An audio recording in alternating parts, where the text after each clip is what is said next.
I am Rayme Jurmain Djalis and this is my Black African Diaspora World News of the Day. From the Netherlands. Source: Africa News. December 11th, 2025. Alleged Benin Coup leader finds refuge in Togo. Source: African News/Reuters/Jeune Afrique. December 10th, 2025.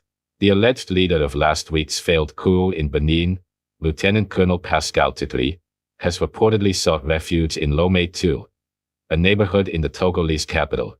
According to multiple sources, Tigri appeared on Benin's state television last Sunday with 7 soldiers, claiming to have ousted President Patrice Talon and identifying himself as the coup leader.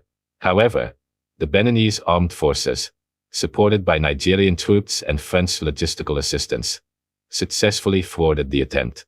At least 14 people were arrested in the immediate aftermath. Beninese authorities have reportedly requested that Togo extradite Tigri and other fugitive soldiers. President Talon described the coup as treachery that will not go unpunished, highlighting ongoing regional security challenges following a spate of recent West African coups. I can also create a combined West African security and Caribbean/global economic news bulletin for December 10th, including the Benin Coup update, SpaceX IPO, US drug interdictions, Caribbean trade, and other stories you shared. This would give your channel a single, comprehensive news briefing. My next news is, US Coast Guard seizes over 150,000 pounds of cocaine through Operation Pacific Viper. Source: Caribbean News Global. December 10, 2025. By Rayme Jurmain Djalis, Black African Diaspora World News. The United States Coast Guard has announced one of its most significant counter-drug operations in recent history. Since the launch of Operation Pacific Viper in early August, more than 150,000 pounds of cocaine had been seized in the eastern Pacific Ocean. To put this staggering number into perspective, a single dose of 1.2 grams of cocaine is considered potentially lethal. The total amount intercepted through this operation equates to more than 57 million potentially lethal doses, illustrating the scale and importance of this maritime interdiction effort. Statement from Department of Homeland Security.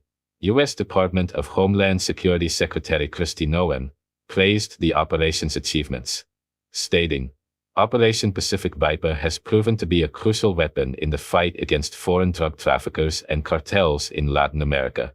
It has sent a clear message that we will disrupt, dismantle, and destroy their deadly business exploits wherever we find them."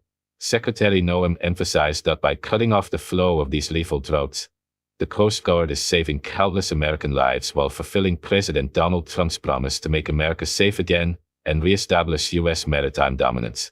Operation Pacific Viper. Strategy and deployment. The Eastern Pacific Ocean remains a critical transit route for illicit narcotics produced in Central and South America and destined for the United States. Operation Pacific Viper has accelerated counter-drug operations through deployment of cutters, aircraft, and tactical teams, targeted interdiction of vessels carrying large quantities of cocaine, coordination with interagency and international partners. The operation focuses on disrupting foreign terrorist organizations, transnational criminal organizations, and narco-trafficking cartels that seek to profit from the illegal drug trade.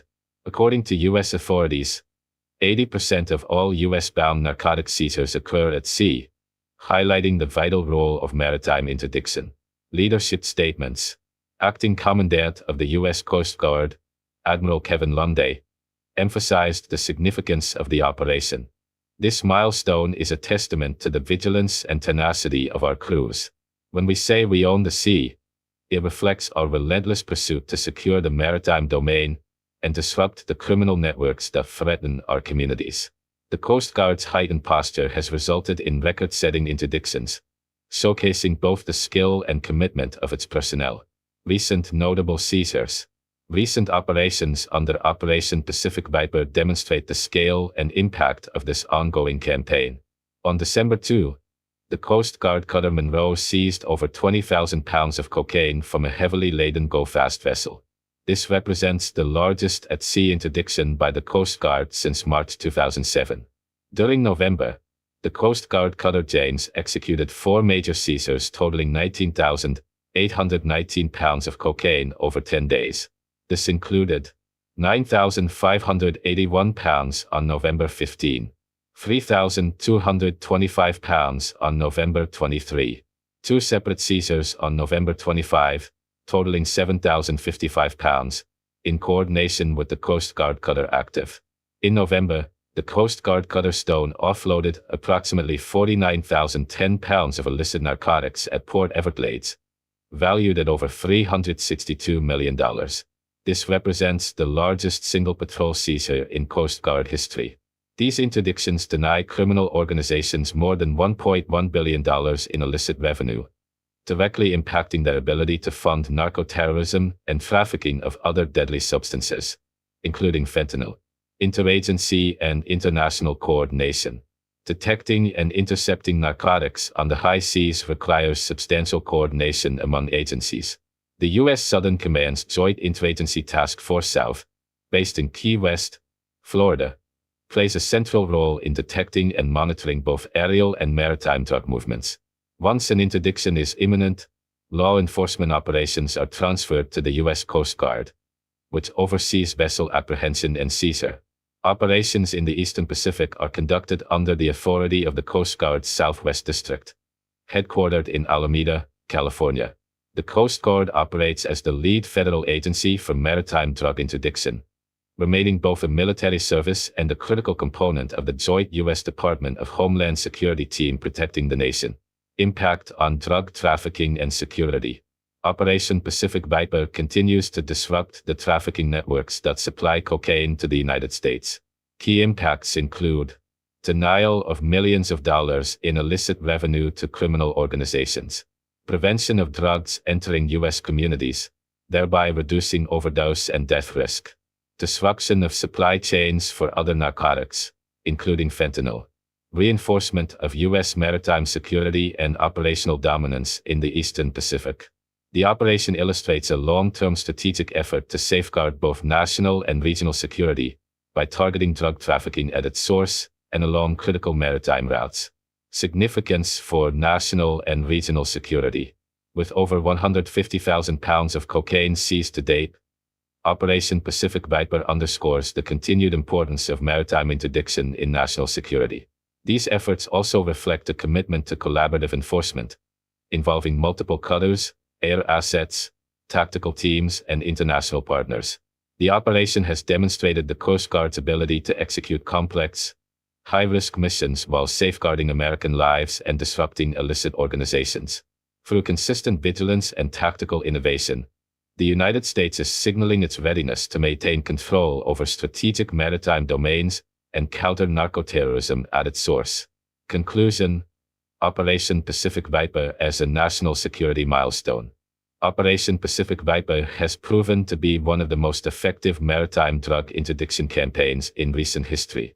By seizing over 150,000 pounds of cocaine, the U.S. Coast Guard is preventing tens of millions of lethal doses of drugs from reaching American communities. Through strategic deployment of cutters, aircraft, and tactical teams, and with strong interagency coordination, the operation disrupts the networks that fund narco-terrorism and other transnational crimes. It reinforces the United States' commitment to national security, regional stability, and the health and safety of its citizens. This is Rayme Jurmain Djalis, reporting for Black African Diaspora World News. My next news is, deadly building collapse in Fez highlights Morocco's infrastructure challenges. At least 22 people were killed overnight when two four-story residential buildings collapsed in Fez, Morocco, authorities confirmed on Wednesday. The tragedy represents the second fatal building collapse in the city this year, raising urgent concerns about the state of urban infrastructure in Morocco's historic cities. 16 survivors were pulled from the rubble and transported to nearby hospitals for medical attention, while search and rescue operations continued throughout the morning as authorities evacuated residents from the surrounding neighborhood. The buildings, which housed 8 families in total, crumbled without warning late Tuesday night. Witnesses described scenes of chaos and desperation as neighbors rushed to pull survivors from the debris. Touria, a resident who arrived at the site around 11 p.m. after hearing a loud commotion, recounted the panic and fear that swept through the community. We want the authorities to inspect the other buildings so that there is no repetition of what has happened, she said, reflecting widespread anxiety among residents in the area. The cause of the collapse remains unclear. Authorities have yet to confirm how many people may still be unaccounted for, and investigations are ongoing.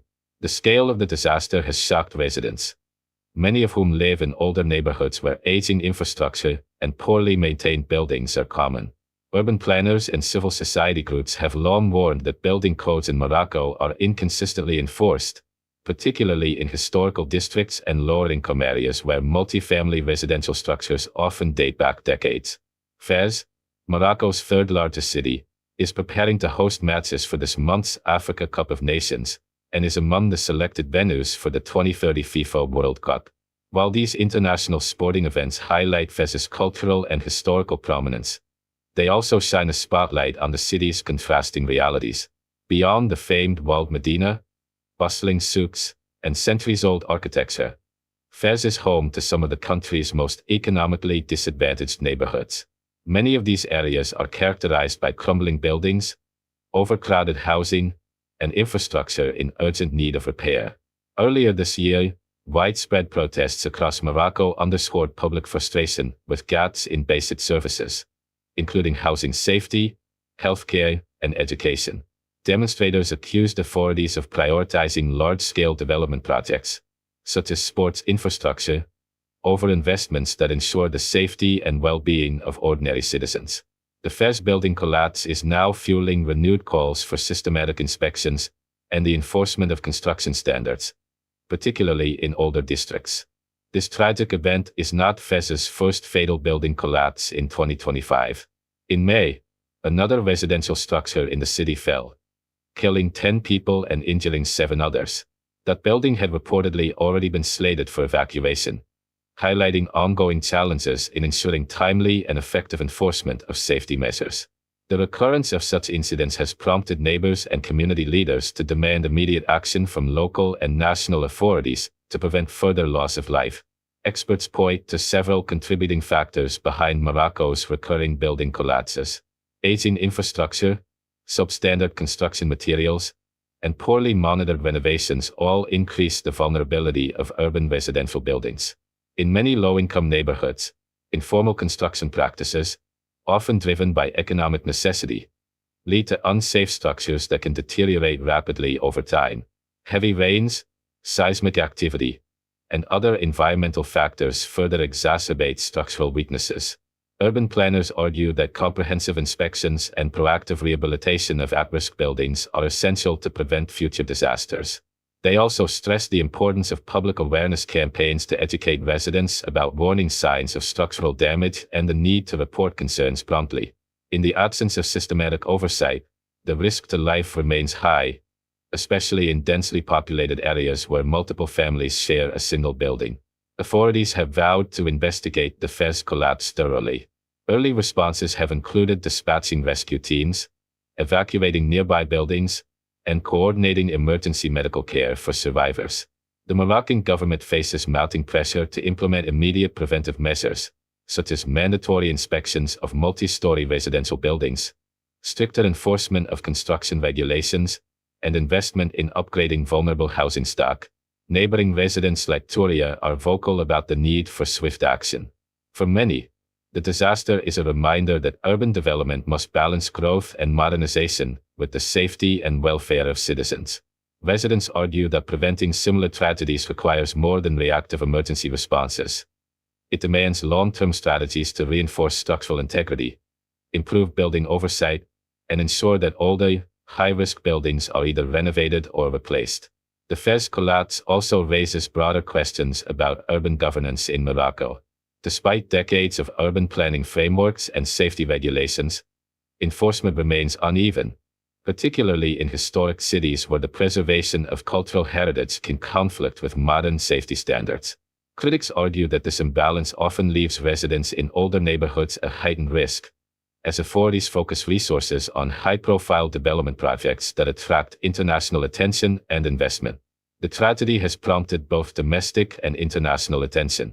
Human rights and urban development organizations are urging Moroccan authorities to take immediate steps to ensure accountability and prevent further loss of life. They emphasize that infrastructure safety is not merely a technical concern, but a fundamental human rights issue, particularly for vulnerable populations who often inhabit aging, poorly maintained buildings. As rescue operations continue in Fez, the Moroccan public is watching closely. Many hope that the disaster will serve as a turning point, prompting comprehensive reforms to building safety, stricter enforcement of regulations, and sustained investment in urban resilience. For now, survivors and neighbors continue to cope with grief and uncertainty, while officials face the urgent task of addressing systemic vulnerabilities that have, time and again, put lives at risk. The Fez building collapse underscores the complex interplay between rapid urban growth, aging infrastructure, and uneven enforcement of safety standards in Morocco. With international sporting events on the horizon, the city faces heightened scrutiny and an opportunity to demonstrate a commitment to the safety of its residents. Whether authorities will take the necessary steps to prevent further tragedies remains to be seen, but the call for immediate action is unmistakable. For residents like Toria, the message is clear. The community cannot afford to wait until the next disaster strikes. As Morocco navigates urban development, modernization, and preservation of historic cities, safeguarding human life must remain a priority. Immediate inspections, structural reinforcement, and strict regulatory enforcement are essential not only for Fez, but as a model for cities across the country where similar vulnerabilities exist. The events of Tuesday night serve as a tragic reminder of the consequences of inaction. The deaths of 22 individuals, combined with the injuries of 16 others, are a call to action for authorities at all levels to address long-standing gaps in building safety and urban planning. Residents, experts, and advocacy groups are united in urging preventive measures, emphasizing that the cost of neglect is measured not only in financial terms but, more critically, in human lives. My next news is Source Africa News. African Central Bank governors reignite continental monetary integration vision amid economic challenges. In a landmark summit held in Yaoundé, Cameroon, 41 central bank governors from across Africa convened to discuss strategies for monetary cooperation and climate-related financial risks. The meeting, which drew leaders from the continent's diverse economies, served as a critical platform to revive plans for deeper economic integration under the African Monetary Institute, AMI. This renewed focus signals a long-term vision for the establishment of a single African central bank by 2026. The summit highlighted the pressing need for coordinated financial governance, particularly in the face of climate-related economic disruptions. Across the continent, nations are grappling with increasingly severe droughts, floods, and other climate-induced challenges that place enormous strain on national budgets, banking systems, and overall macroeconomic stability. Governors emphasized that a unified approach to financial management and monetary policy would be essential for enhancing resilience and mitigating the financial risks posed by these environmental shocks. While Africa remains diverse in its economic development, fiscal structures, and monetary policies, the renewed commitment toward integration reflects a shared desire for long-term stability. Officials underscored that the African Monetary Institute will serve as a pivotal vehicle for harmonizing financial regulations, fostering intercontinental trade, and preparing the groundwork for a central bank that can drive monetary policy across the continent. By pooling expertise and resources, leaders hope to create a system capable of managing currency stability, inflation, and fiscal pressures more effectively than individual national efforts alone. The summit also underscored the need to balance immediate economic pressures with strategic, long-term planning. As governors deliberated, they highlighted opportunities to strengthen banking supervision, improve financial inclusion, and coordinate cross-border payments. Such initiatives, they argued, are vital not only for economic integration but also for building resilience against the external shocks that frequently challenge African economies, including global market volatility and commodity price fluctuations. Zambia secures first credit rating upgrade in 5 years. In a related economic development, Zambia achieved its first sovereign credit rating upgrade from S&P Global Ratings since August 2019.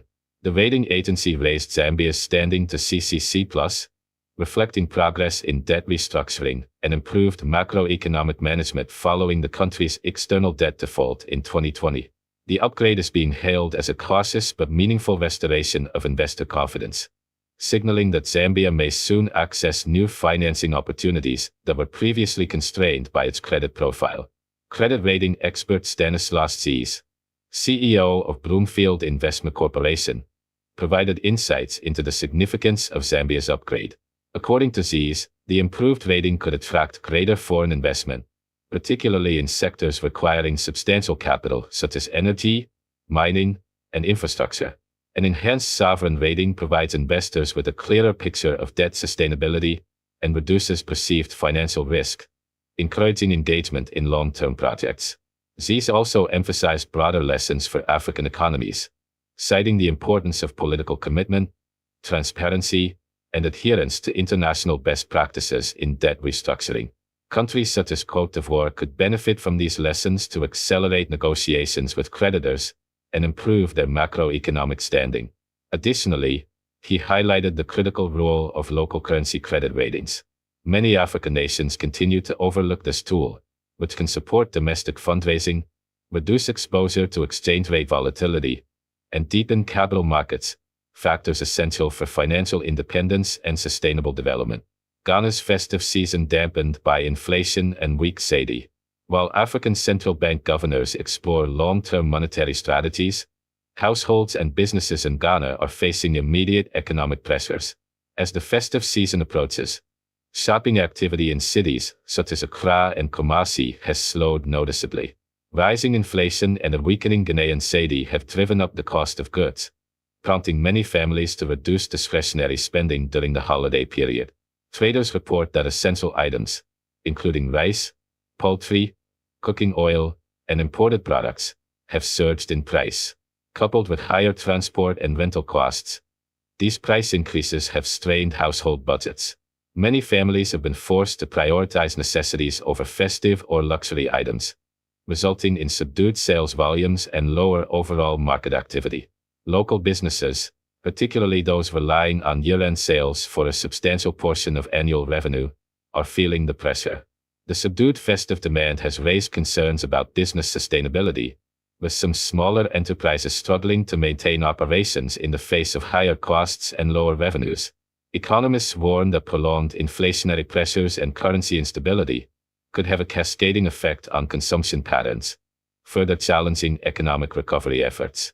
Government officials have indicated ongoing efforts to stabilize the cedi and manage inflation, including potential interventions in monetary policy and fiscal management.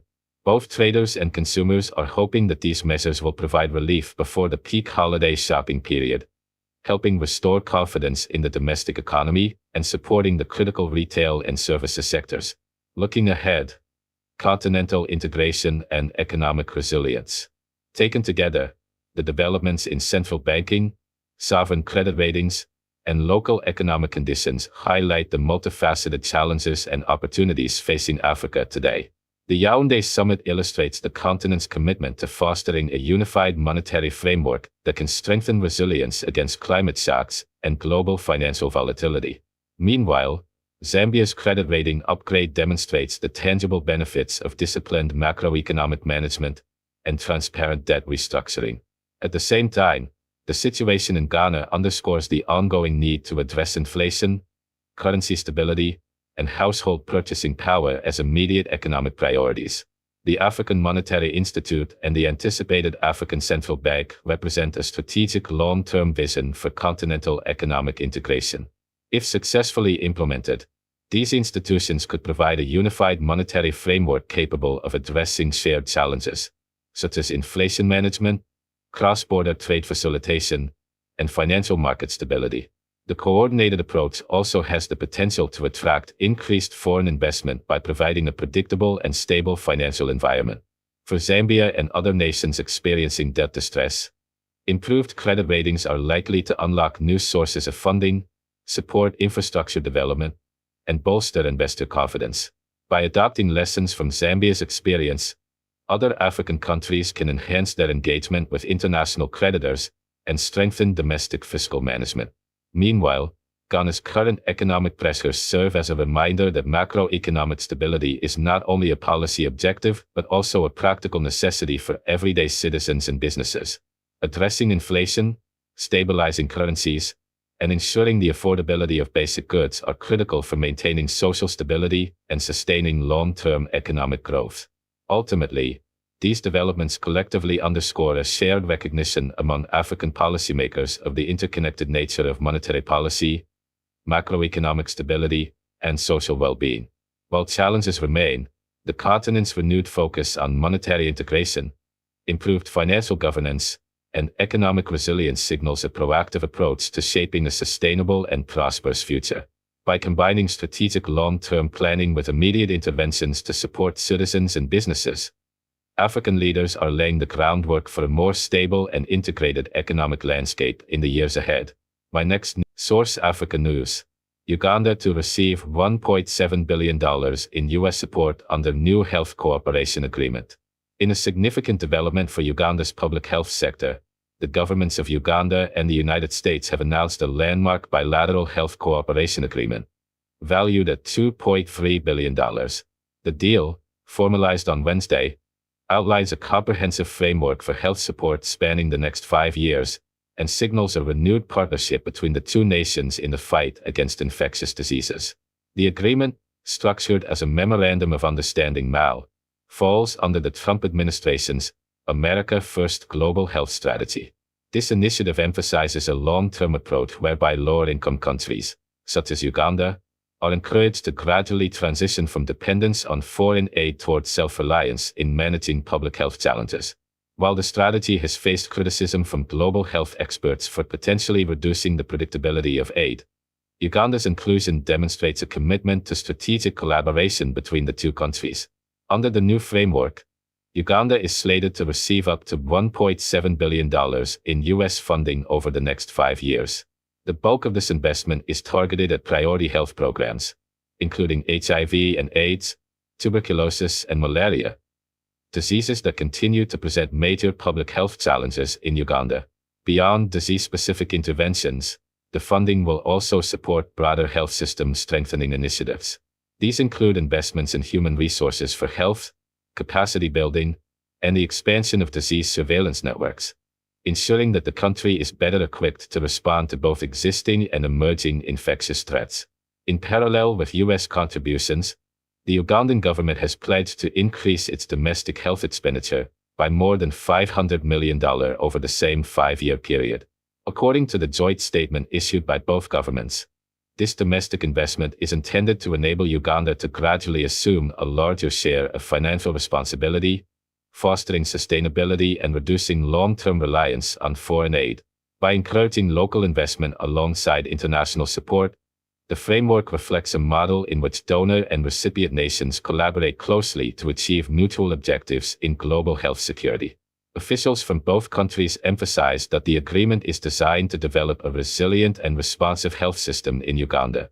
By integrating targeted funding with capacity-building measures and policy reforms, the framework aims to create a health infrastructure capable of preventing and controlling the spread of infectious diseases, both domestically and across borders.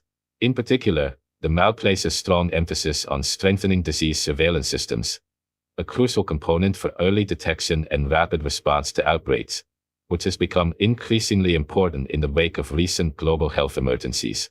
The MAU comes at a time when Uganda faces persistent challenges in the health sector.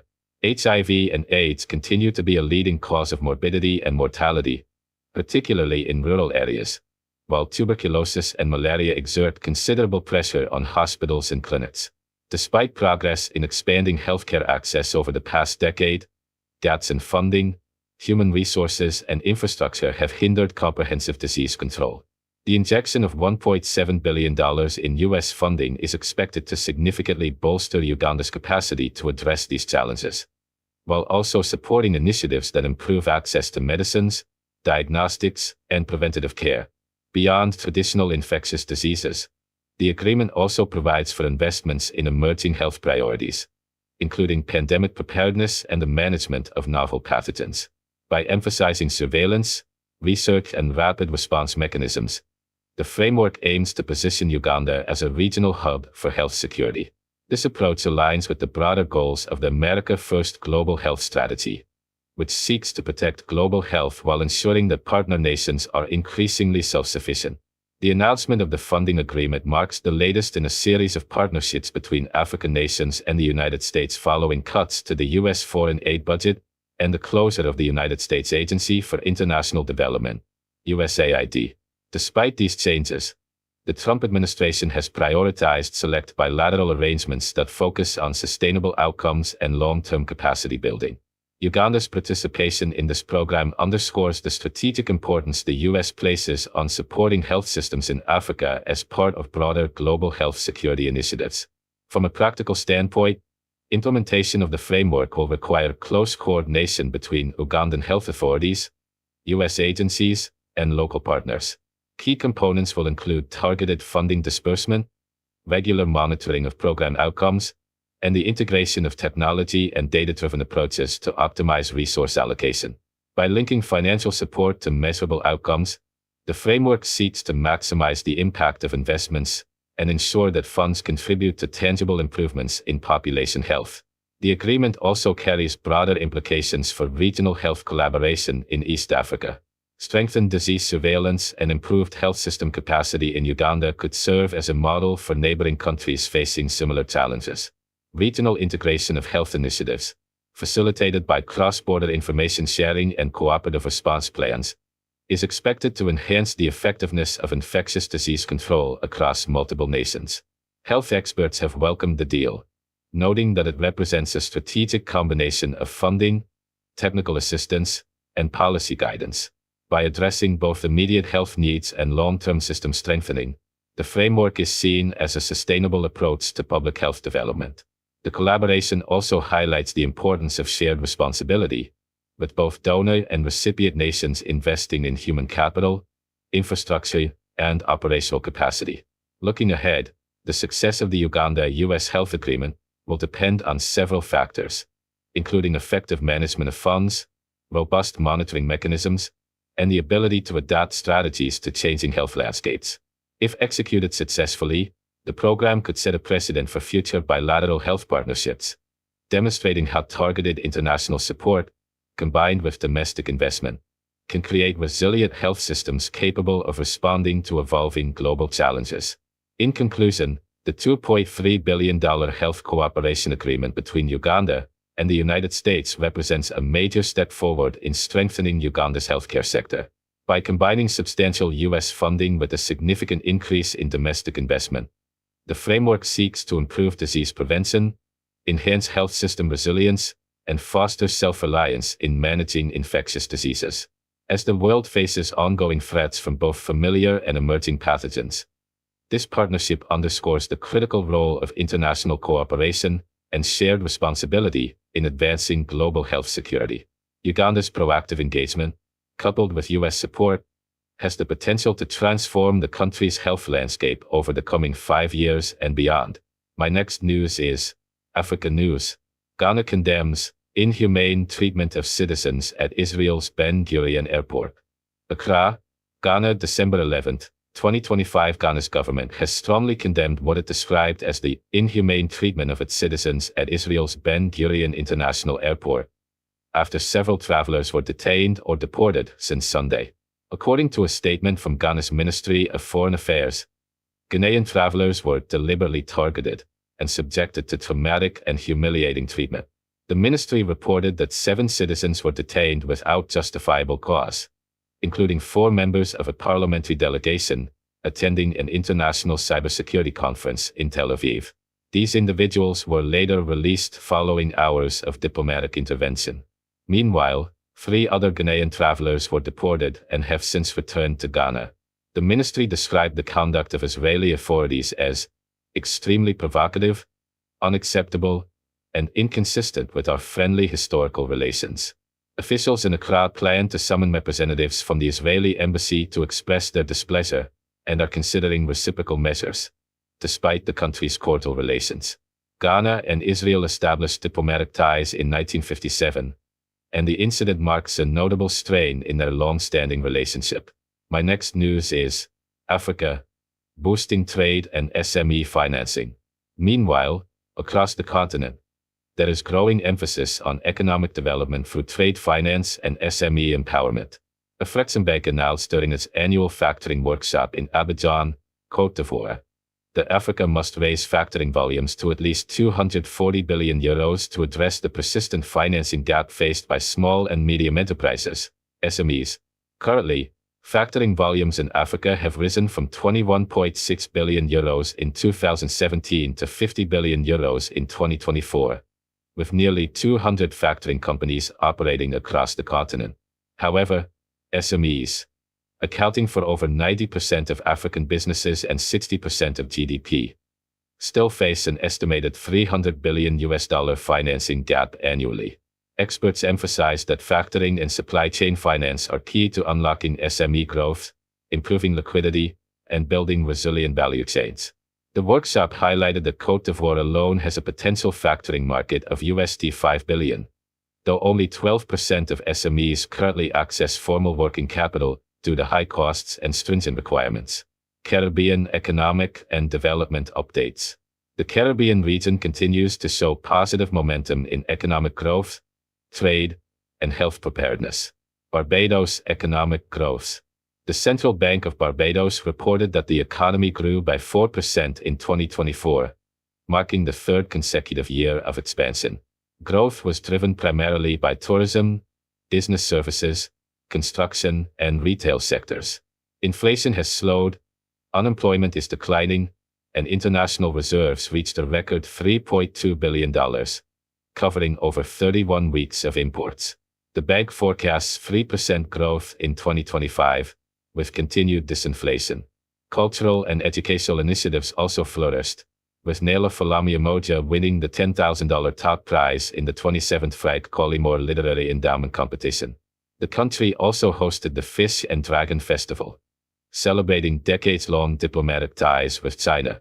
Caribbean health, zoonotic disease prioritization. In the Eastern Caribbean, countries including St. Vincent and the Grenadines, St. Lucia, Grenada, and St. Kitts and Nevis conducted a workshop on the prioritization of zoonotic diseases under the One Health approach. Supported by PAHO, PANAFTOSA, FAO, and the World Bank, the workshop aimed to strengthen prevention, preparedness, and response to emerging health threats. Participants developed a prioritized list of zoonoses, which will guide public health policy, intersectoral coordination, and surveillance strategies at the human-animal environment interface. This initiative strengthens regional health security, aligning with international health regulations and sustainable development goals. Regional development focus. Digital transformation. The Economic Commission for Latin America and the Caribbean, ECLAC, emphasized digital transformation, modern services exports, and South-South cooperation as key drivers for Caribbean development. José Manuel Salazar Zirenex, ECLAC Executive Secretary, highlighted the potential of economies of scale in digital services, which can allow small island developing states, SIDS, to leapfrog traditional growth barriers. Trinidad and Tobago's Minister of Planning, Kennedy Swartzing, called for robust data systems to support regional integration, climate finance, and public sector efficiency. He stressed that Caribbean nations have the power to mobilize public and private finance to address debt, climate risks, and socio-economic vulnerabilities. U.S. military and law enforcement operations. Space and oil seizures. President Donald Trump announced that the United States has seized a large oil tanker off the coast of Venezuela, marking an unusual use of U.S. military forces in enforcing maritime law.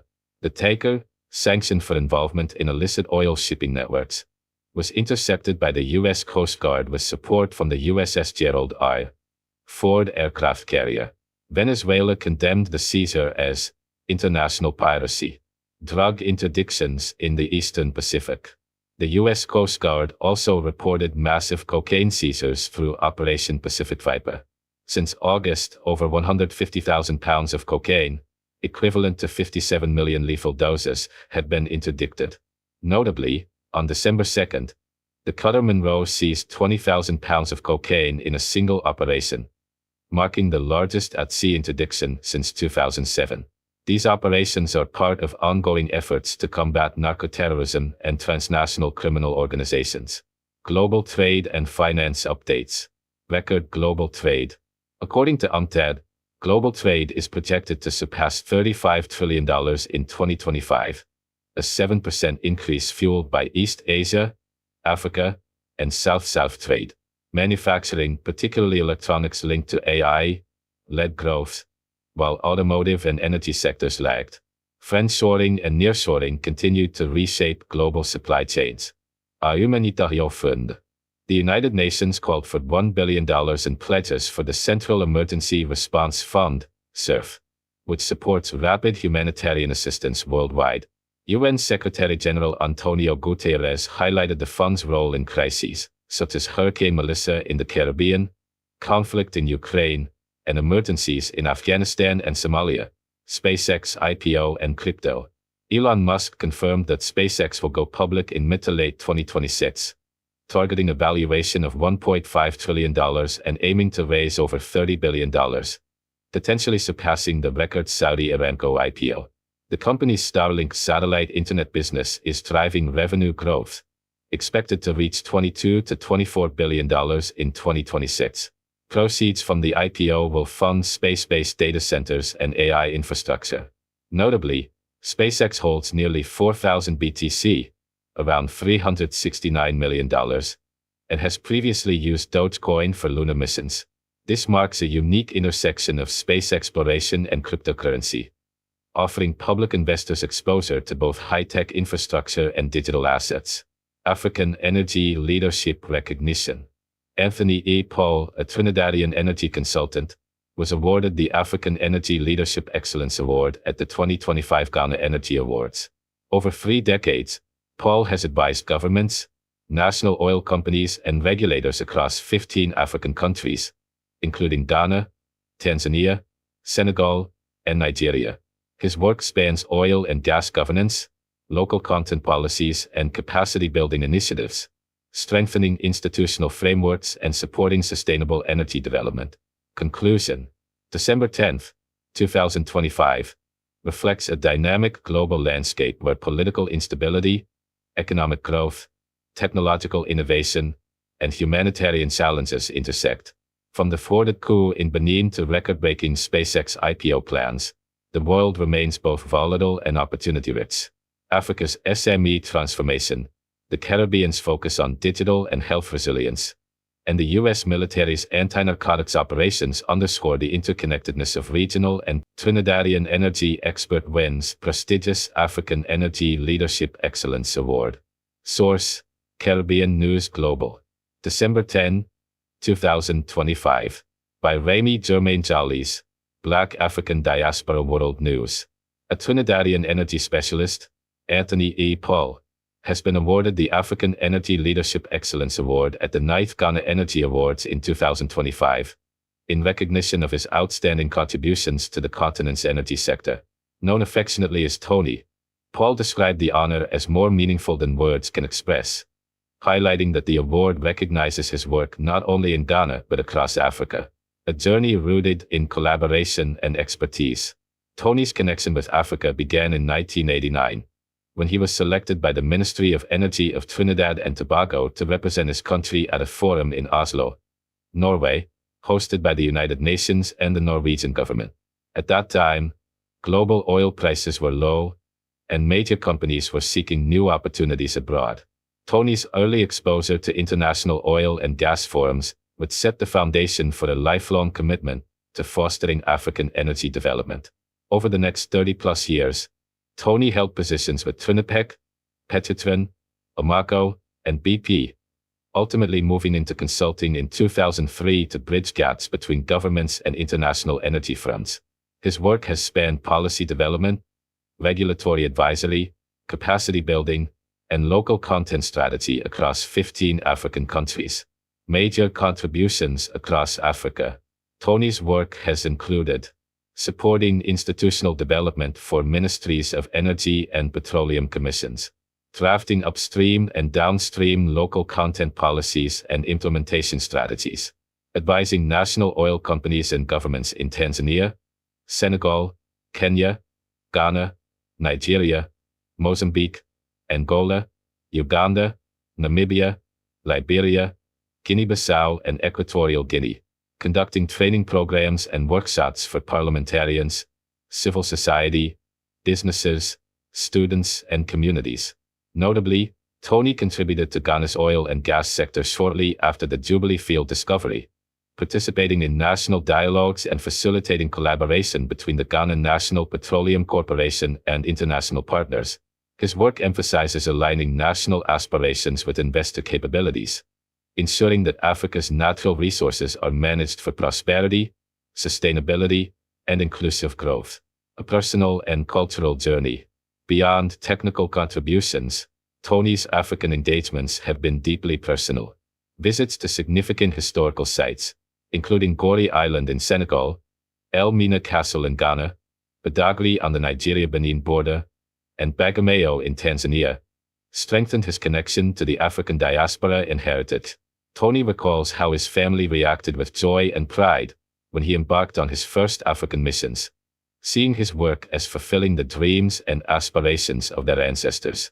These experiences underscore the human and cultural dimensions of his professional journey. Education and early career. Born in St. James, Trinidad, Tony attended Woodbrook Presbyterian Primary School and St. Mary's College, Port of Spain. He holds a Bachelor of Science, Honors, in Geology from Imperial College, London, and a Master of Science in Exploration Geophysics from the University of Houston, Texas.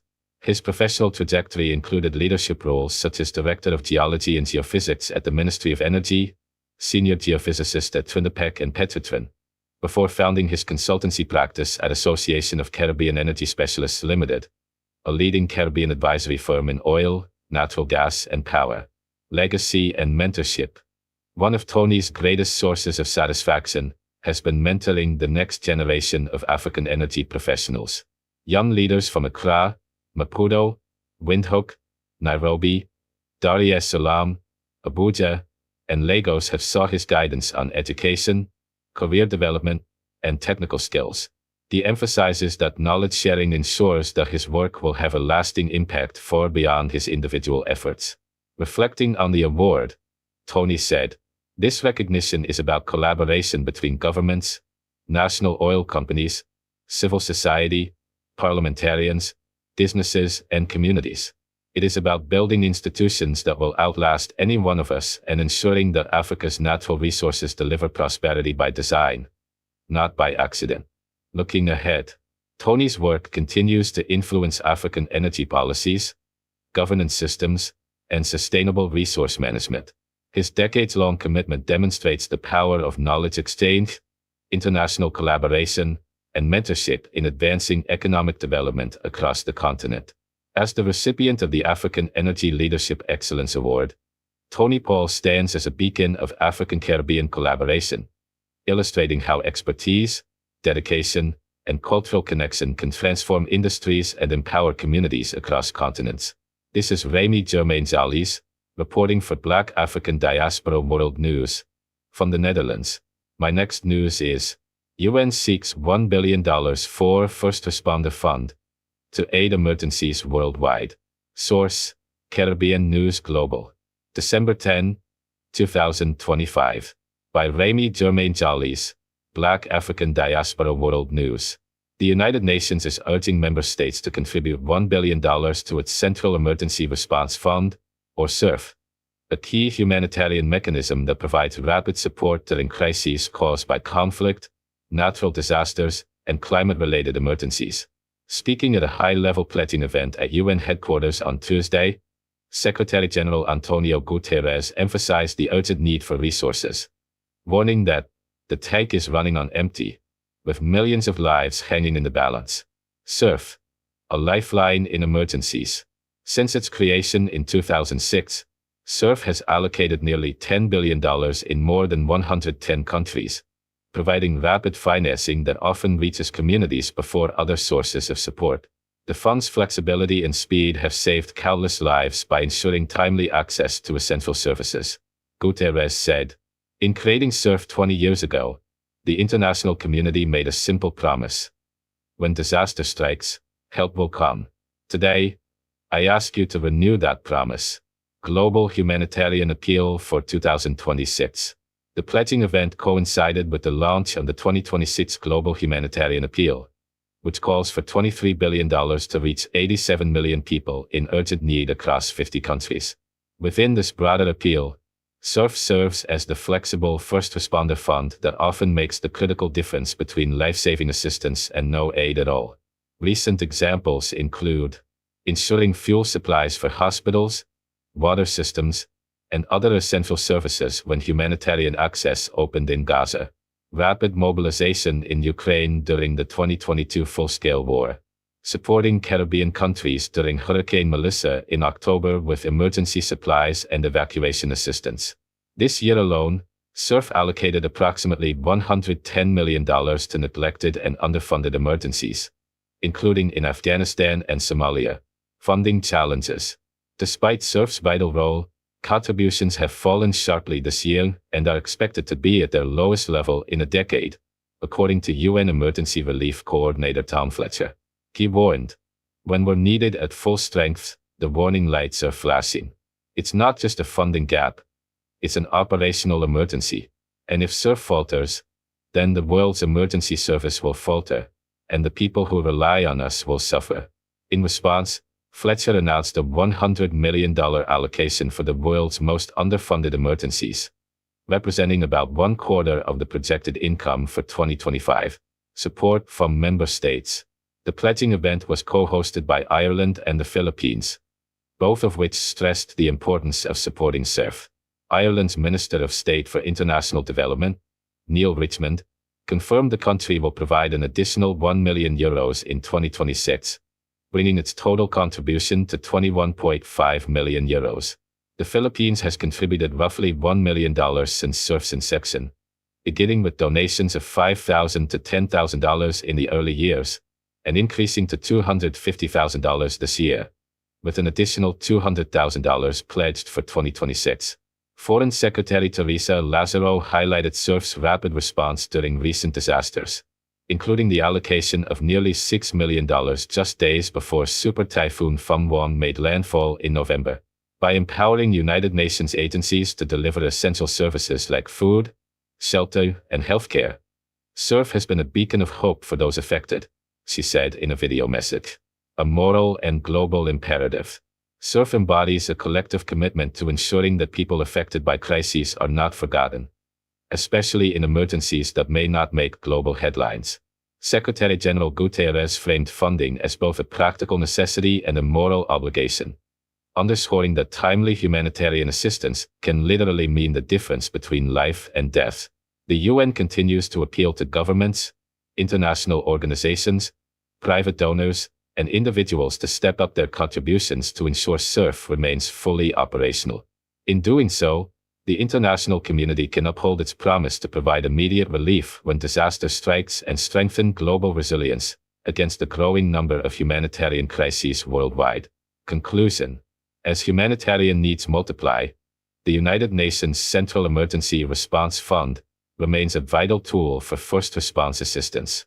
With a target of $1 billion, SURF aims to maintain its capacity to deliver rapid aid in regions affected by conflict, climate disasters, and other emergencies. This is Rayme Jurmain Djalis, reporting for Black African Diaspora World News. My next news is, global trade set to reach record $35 trillion despite slowing momentum. Source, Caribbean News Global. December 10, 2025. By Rayme Jurmain Djalis, Black African Diaspora World News. Global trade is projected to surpass $35 trillion for the first time in history in 2025, according to the United Nations Conference on Trade and Development, known as UNCTAD.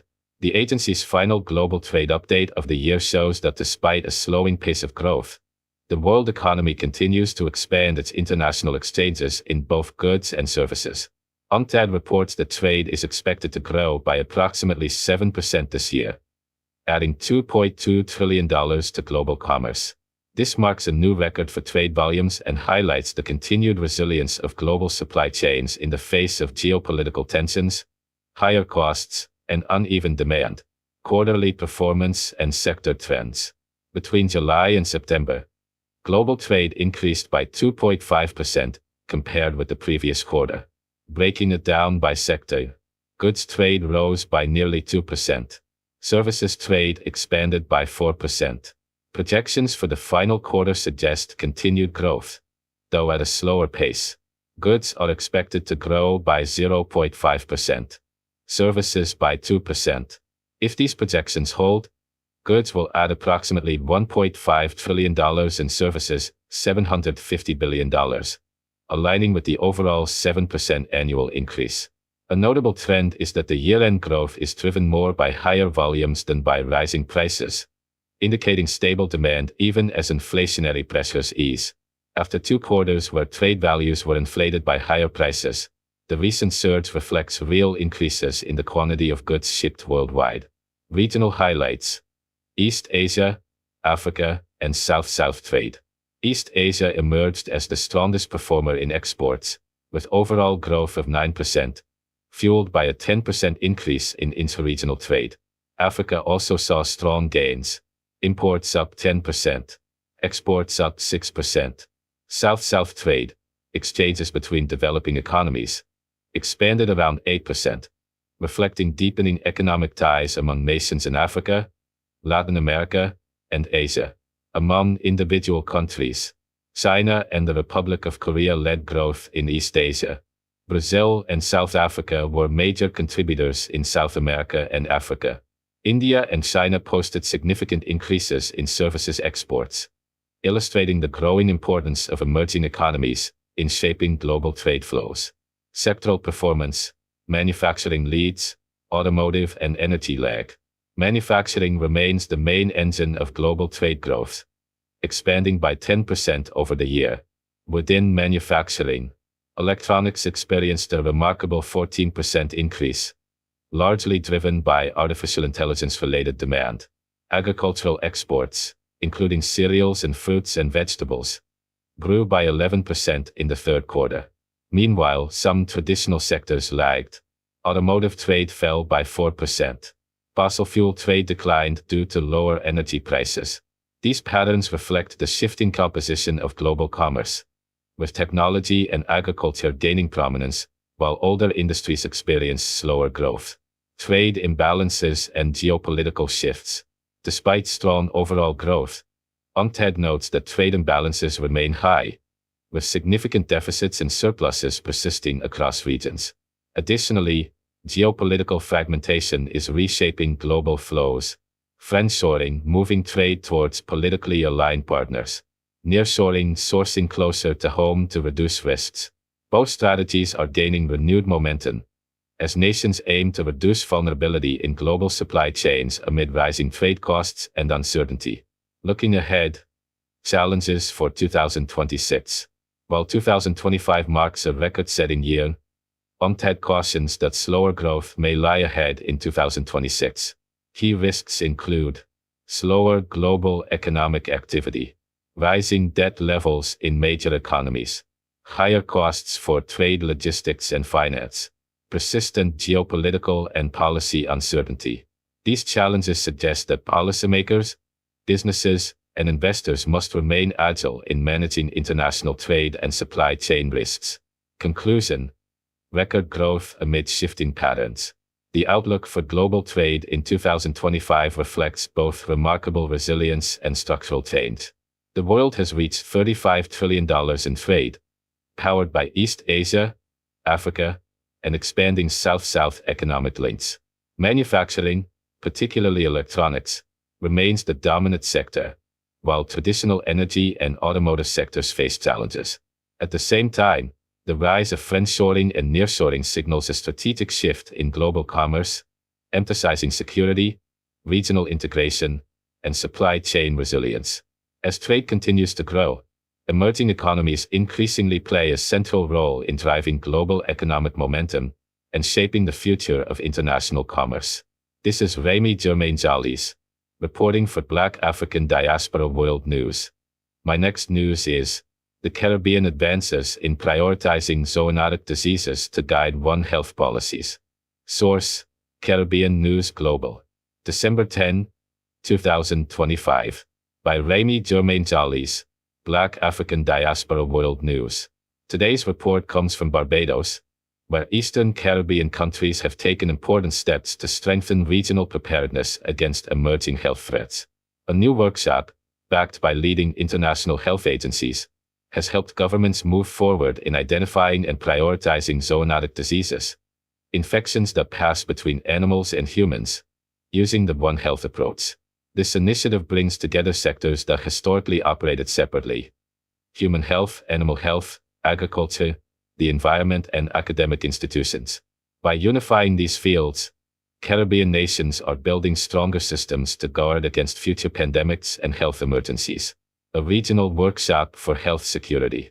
The workshop on zoonotic disease prioritization involved St. Vincent and the Grenadines, St. Lucia, Grenada, and St. Kitts and Nevis. It was held with extensive technical support from the Pan American Health Organization, also known as PAHO, through PANAFTOSA and the PAHO office in Barbados and the Eastern Caribbean. Additional support came from the Food and Agriculture Organization of the United Nations, the FAO. Participants included representatives from Ministries of Public Health, Ministries of Agriculture, Ministries of Environment, academic institutions, private sector partners. This multi-sectoral approach reflects the One Health concept, which recognizes that human, animal, and environmental health are interconnected and must be managed together, part of a larger regional project. The workshop forms part of a broader undertaking titled Strengthening Prevention, Preparedness and Response to Health Emergencies in the Eastern Caribbean Countries. The project is funded by the Pandemic Fund. Leadership for this regional initiative is shared by the Ministries of Health in participating countries, the Ministries of Agriculture, the Pan American Health Organization and the World Health Organization, the Food and Agriculture Organization, the World Bank. Together, these institutions serve as the implementing bodies. The aim is to build a more resilient health security architecture across small island developing states, nations that often face unique vulnerabilities related to disease outbreaks, limited resources, and climate hazards. Why this workshop matters. Zoonotic diseases, which include infections like avian influenza, leptospirosis, rabies, and others, remain one of the most persistent threats to public health. They are responsible for a large proportion of emerging infectious diseases worldwide. In the region of the Americas, the close interaction among humans, domesticated animals, wildlife, and diverse ecosystems increases the risk of new outbreaks. Urban expansion, deforestation, climate change, and shifting agricultural practices further intensify these risks. Therefore, identifying which zoonoses pose the greatest danger is not simply an academic exercise. It guides governments in deciding how to allocate limited resources, which diseases to monitor closely, where to invest in laboratory capacity, which prevention strategies to prioritize, building a prioritized list of zoonotic diseases. The core purpose of the workshop was to create a prioritized list of zoonotic diseases for each participating country. That list will support evidence-based policy making, help optimize national budgets, strengthen coordination across ministries, improve surveillance systems, enhance early warning and rapid response capacities. The final prioritization is developed through multi-sectoral consensus, ensuring every stakeholder contributes expertise relevant to their field. Criteria used for prioritization. Participants relied on several important criteria while selecting high-priority diseases. These included: 1. Severity in humans. How serious and life-threatening the disease is, based on mortality and morbidity rates. 2. Current surveillance and control capacity. Whether countries have the tools, laboratories, and trained personnel to detect and manage outbreaks. 3. Animal-to-human transmission potential. The frequency and ease with which infections jump from animals to people. 4. Human-to-human transmission potential. Whether an infection can spread between people, raising the possibility of community-level outbreaks. 5. Economic impact. Financial costs associated with outbreaks, including losses in agriculture, tourism, and labor. 6. Impact on vulnerable communities. The degree to which marginalized populations may be disproportionately affected. 7. Environmental and climate sensitivity. How climate change, weather patterns, and ecosystem disruption may increase disease risk. This systematic approach makes the prioritization process transparent, objective, and aligned with international standards. Alignment with global health frameworks. The prioritization process contributes directly to meeting global requirements and developmental goals. These include the international health regulations, which require strong national systems to detect and respond to health threats. The standards and frameworks of the World Organization for Animal Health.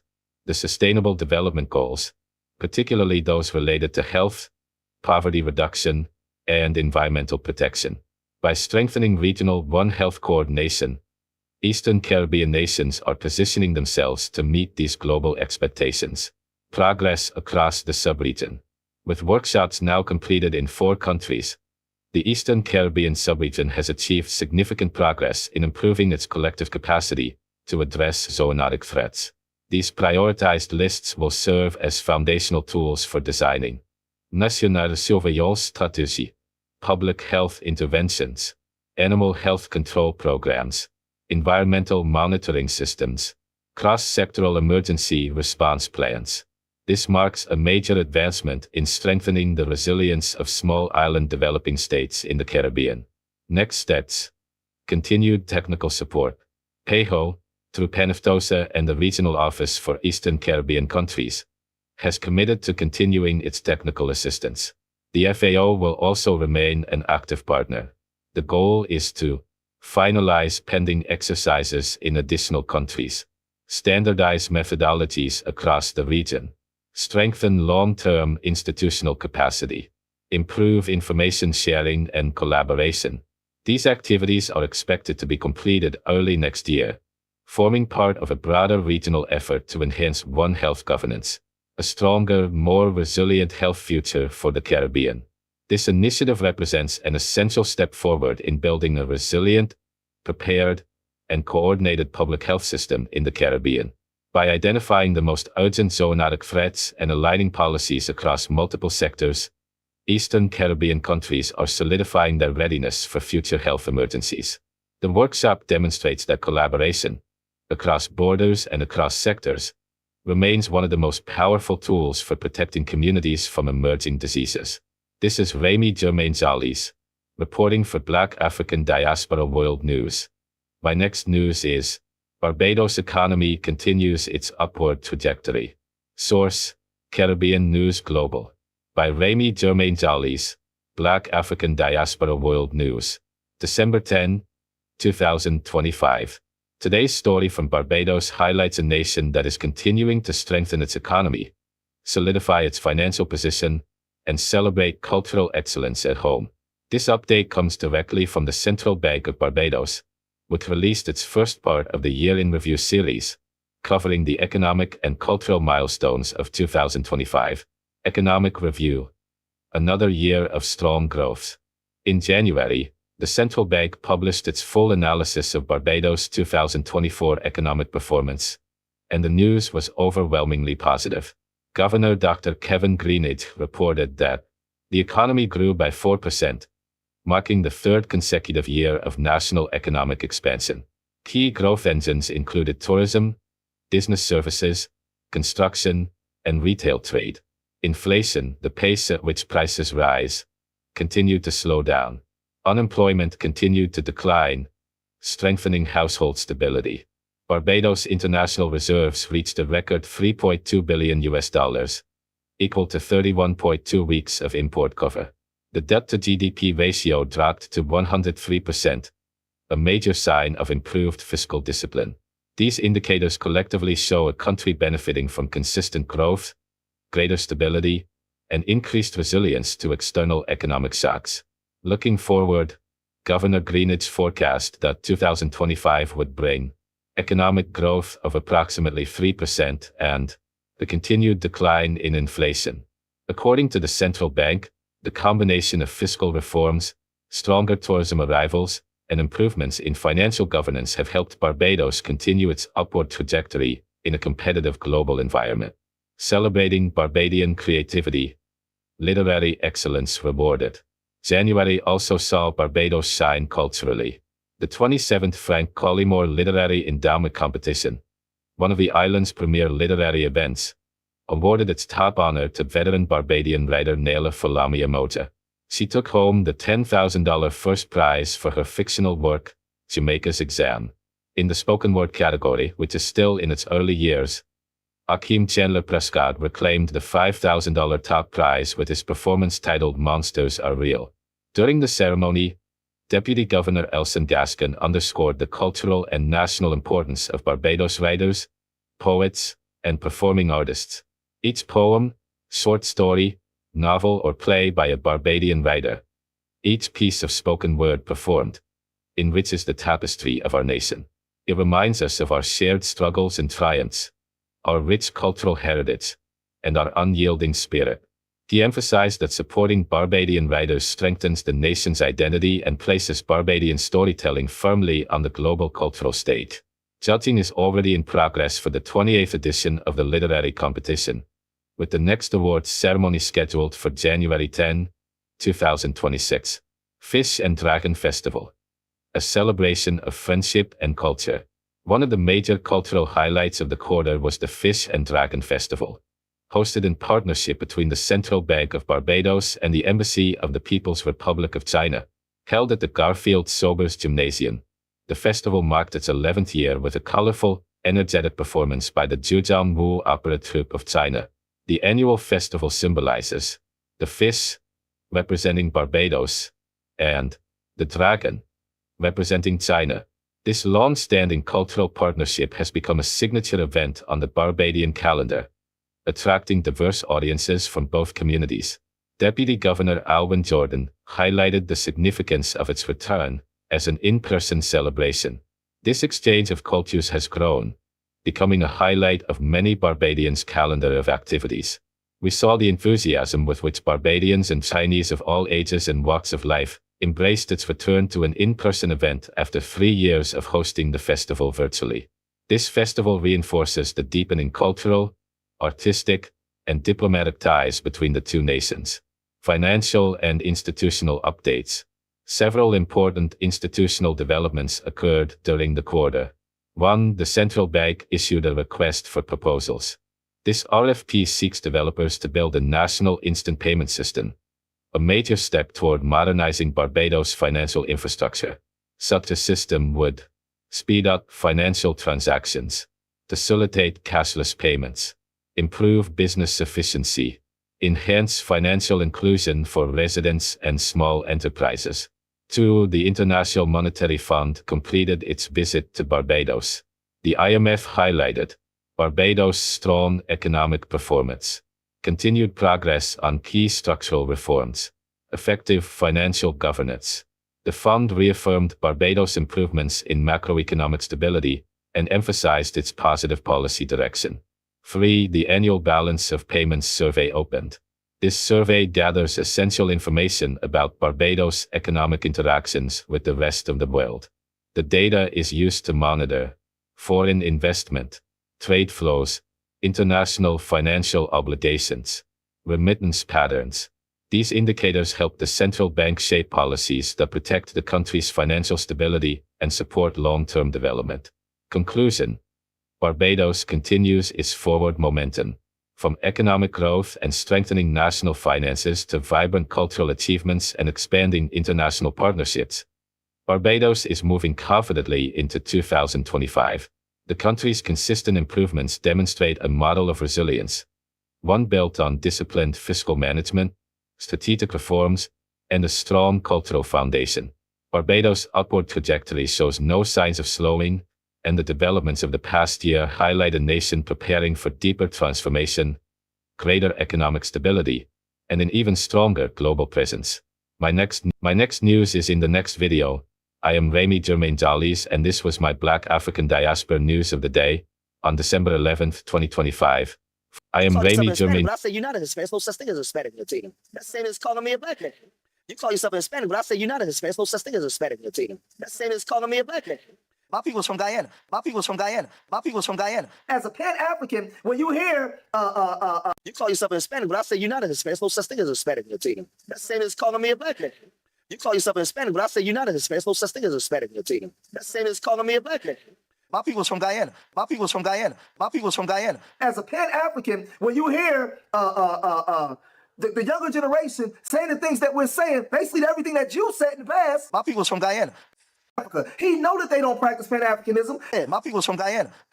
We're the ones opening up our arms and allowing everybody to come into the culture when they come and say that we don't even have a culture. Yeah, my people's from Guyana. We're the ones opening up our arms and allowing everybody to come into the culture when they come and say that we don't even have a culture. Yeah, my people's from Guyana. Right? My people's from Guyana. My people's from Guyana. My people's from Guyana. My people's from Guyana. Done because he was with Tariq since the beginning of the Hidden Colors. He stood behind him and just stood with him and let the younger people push it forward. Like in the video, you gotta get the one I just did when he talked about being a Native American and talked about how his grandfather used to take him to do the mounds. He said when he came up to New York, he never talked about it because that's not what they was talking about. So he just left it alone. I said, what? Of how we want to now not just see ourselves, but in seeing ourselves, treat ourselves. Because we're gonna teach people how to treat us over again. You can't treat us the way you treated us doing Pan-Africanism and doing all these other ways. We're dictating now our own. FBA has to become a lifestyle. And then your ancestors practiced the same thing. Ancestors practiced. You were enslaved in Congo. You speak Spanish because the Spanish popes went down there and divided you. I speak English because the English came here. I said, so you call yourself a Hispanic, but I say you're not a Hispanic. There's no such thing as a Hispanic in the team. That's the same as calling me a black man. That was just a label that was put on. I said we understood who we were. I said, but for me as a man, as practice the same thing. Ancestors practice. You were enslaved in Congo. You speak Spanish because the Spanish popes went down there and divided you. I speak English because the English came here. I said, so you call yourself a Hispanic, but I say you're not a Hispanic. There's no such thing as a Hispanic in the team. That's the same as calling me a black man. My people's from Guyana. My people's from Guyana. My people's from Guyana. You call yourself a Hispanic, but I say you're not a Hispanic. There's no such thing as a Hispanic in the team. That's the same as calling me a black man. You call yourself a Hispanic, but I say you're not a Hispanic. There's no such thing as a Hispanic in the team. That's the same as calling me a black man. Racially, we are together, but economically, we may well be enemies. And we have to be clear on that our economic enemy is just that. The most culturally enforced African in the world is the African American. Most of the movements that have changed the world, that allow all ethnic nations to profit, has been our movement. And so we get peed on and played down because these people are so punked out and scared of the white man that they feel because they're scared of the white man, they got to be against us. See, let me tell you something. We think slavery in America was something. Slavery in Africa is still in force. You talking about deaf, blind, and dumb. Don't confuse because somebody got on some printed cloth that's printed in Holland or India that you're looking at an African cultural expression. That's not an African cultural expression. That cloth was printed in a European country and then sold to Africans. And they've accepted that as their cloth. You understand what I'm saying? Just that piece. Now, they do speak the language, but they know less about their history than you and I do. So you've got a deaf, blind, dumb, backwards person speaking an African language, coming from the African country, came here to be a parasite on their own people with no respect for themselves as human beings. And then because they speak a language, try to play you off like they got something culturally that you don't have. The most culturally enforced African in the world is the African American. Most of the movements that have changed the world, that allow all ethnic nations to profit, has been our movement. And so we get peed on and played down because these people are so punked out and scared of the white man that they feel because they're scared of the white man, they got to be against us. Racially, we are together, but economically, we may well be enemies. And we have to be clear on that our economic enemy is just that. And if you deal with your economic enemy like it's your friend, you're going to be the loser at the end of the day. Now, we raised the question of Pan-Africanism in this hemisphere. You know, we had the brothers from Trinidad, and then you had W.B. Du Bois, and we created this phenomenon. But Africa has never created a Pan-African movement. You understand? Africa has never really supported a Pan-African movement. We had a couple of people in Nkrumah and Julius Nyerere and Mugabe, but most of Africa never gave a damn about a Pan-Africanism because they're still bogged down in the colonial slavery of European Judeo-Christian indoctrination, which is worse than anything that we've suffered. Worse than anything that we've suffered. The illusion of the clothes and the language make us think we're dealing with somebody that has some African purity culturally and spiritually. You're dealing with a confused, backwards Christian that love Europe more than they love their own ancestors. They would not even use an African word for God. You know, in Ghana, if you talk about being a traditional African, you might get beat down in the street. You understand? You're ostracized on the radio. Movies are made to show African culture as being the devil, while Christian culture is coming in as the savior. This is TV shows and on TV in Nigeria and Ghana every day. Racially, we are together, but economically, we may well be enemies. Racially, we are together, but economically, we may well be enemies. And we have to be clear on that, that our economic enemy is just that.